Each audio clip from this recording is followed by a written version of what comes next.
Sejarah Desa Citenjo, diperkirakan pada zaman negara Indonesia belum republik, masih dalam kekuasaan penjajah Belanda pada saat itu adalah seorang raja, ratu yang sangat terkenal dan hebat namanya, Wilhelmina.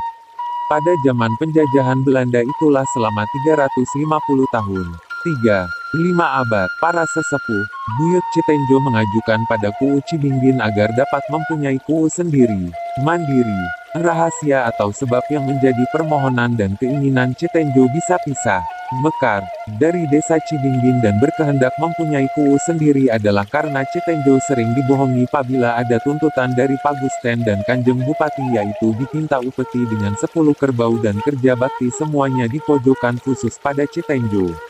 Dari dasar itulah ketiga tokoh sesepuh Citenjo yaitu Buyut Gede, Buyut Anglar, dan Buyut Jipang bermusyawarah untuk menyelesaikan hal tersebut.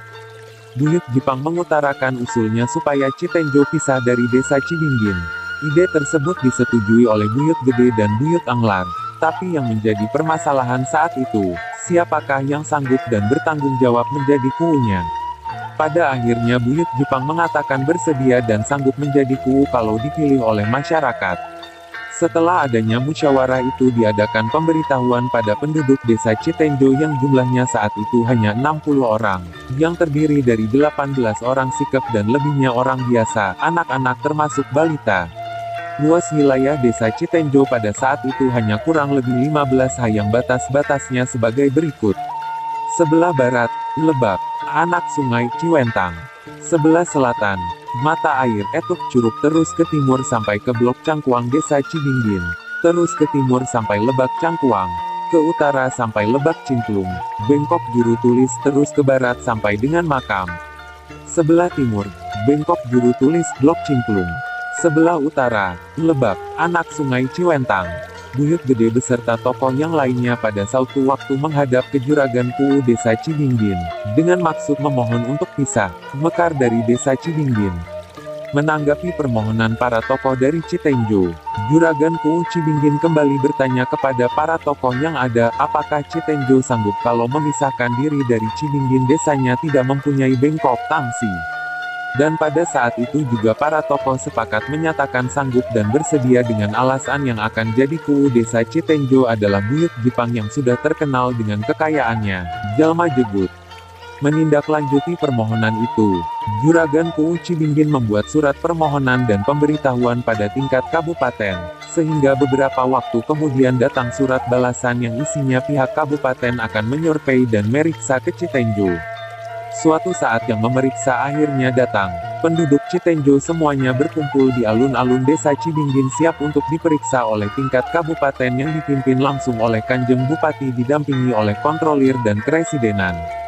Kanjeng Bupati beserta rombongan langsung memeriksa, berkeliling dengan menggunakan tunggangan kuda.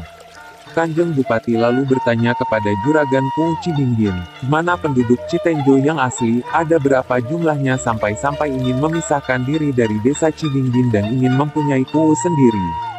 Setelah bertanya Kanjeng Bupati berkeliling kembali sampai 3 kali, sesudah selesai langsung pulang tanpa memperdulikan masyarakat Citenjo. Kanjeng Bupati akhirnya tidak mengesahkan, tidak memberikan izin Citenjo untuk memisahkan diri dari desa Cibingbin dengan alasan penduduk Citenjo tidak memadai, jumlahnya sangat sedikit. Melihat dan menyaksikan hal tersebut, masyarakat Citenjo merasa sedih dan bingung. Akhirnya Buyut Gede beserta sesepuh lainnya bermusyawarah dan mengambil keputusan akan menyusul rombongan Kanjeng Bupati dan rombongan. Hasil musyawarah memutuskan dan mengutus Buyut Gede, Buyut Anglar dan Buyut Wana untuk menjadi perwak. Menyusul rombongan, sepanjang jalan ketiga orang tersebut memanggil-manggil dan memohon berhenti kepada rombongan Kanjeng Bupati, tapi yang dipanggil hanya menoleh tanpa memperdulikan ketiga orang tersebut. Tidak begitu lama akhirnya rombongan Kanjeng Bupati terkejar oleh ketiga utusan masyarakat Citenjo tepatnya di Jalan Tanjakan Dok-Dok. Ketiga orang utusan itu memegang ekor kuda yang ditunggangi Kanjeng Bupati, sampai-sampai kuda tunggangan Kanjeng Bupati dan rombongan susah untuk berjalan karena kelelahan ditarik ekornya oleh ketiga orang tersebut. Melihat itu semua ketiga utusan masyarakat Citenjo dipukuli dengan cambuk, sehingga topinya, Dudukui Harasas, yang dipakai ketiga orang tersebut hancur tercabik-cabik, tapi ketiga orang utusan tidak bergeming sedikit pun dan tetap memegangi ekor kuda Kanjeng Bupati. Setelah sampai di dataran yang tinggi, Kanjeng Bupati dan rombongan berhenti dan memeriksa ketiga orang tersebut serta menanyakan mengapa ketiga orang tersebut itu berani-beraninya berbuat seperti itu pada Kanjeng Bupati serta rombongan. Perwakilan ketiga orang tersebut menjawab bahwa mereka adalah utusan masyarakat Citenjo bermaksud dan memohon kepada Kanjeng Bupati agar permohonan Citenjo memisahkan diri dari desa Citenjo bisa dikabulkan. Mendengar jawaban dan pernyataan tersebut, Kanjeng Bupati memerintahkan ketiga orang tersebut untuk pulang dan menyampaikan surat Kanjeng Bupati untuk disampaikan kepada Juragan Kuwu Cibingbin. Ketiga orang tersebut pulang dan menyampaikan surat tersebut pada Juragan Kuwu Cibingbin. Surat itu dibaca yang isinya bahwa Bupati akan datang kembali ke desa Cibingbin untuk mengadakan kodrah pilihan Kuwu untuk desa Citenjo. Masyarakat Citenjo diharapkan dapat berkumpul pada waktunya di alun-alun desa Cibingbin. Mendengar isi surat itu, masyarakat Citenjo bergembira hati dan pada saat itu juga Juragan Kuwu Cibingbin memerintahkan pada masyarakat Citenjo untuk bubar dan pulang.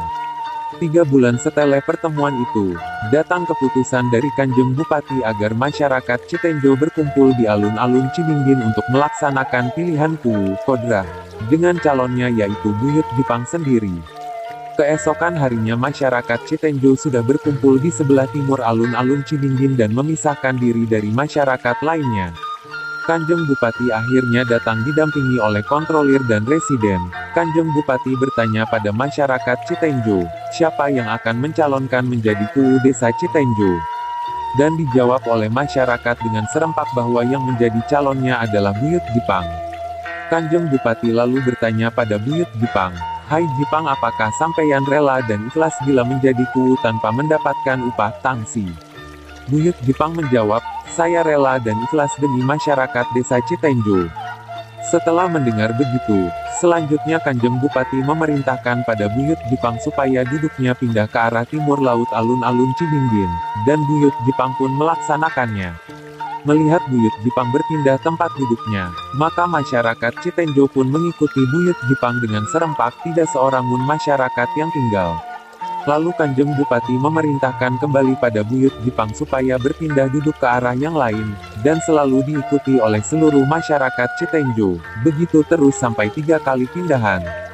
Setelah menyaksikan itu semua, Kanjeng Bupati berbicara, "Sekarang sudah terlaksana. Pada hari ini, detik ini, Citenjo sudah resmi pisah, mekar dari desa Cibingbin dan Buyut Jipang resmi menjadi Kuwu desa Citenjo."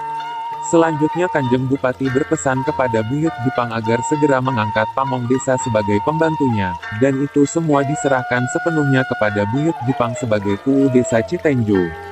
Setahun setelah memekarkan diri dari desa Cibingbin, sekecamatan Cibingbin mengalami gagal panen sehingga ada beberapa desa yang tidak sanggup membayar dan melunasi pajak, terutama desa Cariang. Desa Duku Badak hanya bisa membayar setengah dari jumlah setengah dari jumlah pajak yaitu RIP 30, dan RIP 30, lagi sama sekali tidak bisa dilunasi atau dibayar. Kuwu Duku Badak pada saat itu bernama Kigorobok. Karena banyak desa yang tidak bisa membayar dan melunasi pajaknya, Kanjeng Bupati memberikan instruksi dan pemberitahuan bahwa, barang siapa desa yang bisa membayar pajak desa yang tidak bisa melunasinya, maka silakan tanahnya akan menjadi hak milik desa tersebut. Karena kekayaannya Kuwu Citenjo, Buyut Jipang menyanggupi untuk membayar pajak desa Duku Badak sebesar RIP 30, yang tidak bisa dilunasinya. Yang pada akhirnya dari kejadian itu tanah desa Duku Badak terambil oleh desa Citenjo yaitu dari batas Sungai Jangkelok ke utara. Batas dari utara adalah Lebak Beber, maju ke timur menyusuri sungai sampai Lebak Cibanteng. Dari timurnya batas-batas Provinsi Jawa Tengah melintasi Lebak Cibanteng sampai bertemu dengan batas desa Cibingbin atau Blok Sawah Citisuk. Batas desa Citenjo yang dimiliki dari selatan ke barat, dari Citisuk sampai ke Blok Citihuan, terus ke Sawah Cipalita dan naik ke perkampungan Cangkuang. Menyusuri perkampungan Cangkuang lalu ke barat sampai ke Mungkruk lalu sampai ke mata air Tuk Curug. Dari barat batas Lebak Ciwentang ke utara sampai bertemu dengan muara Sungai Cijangkelok.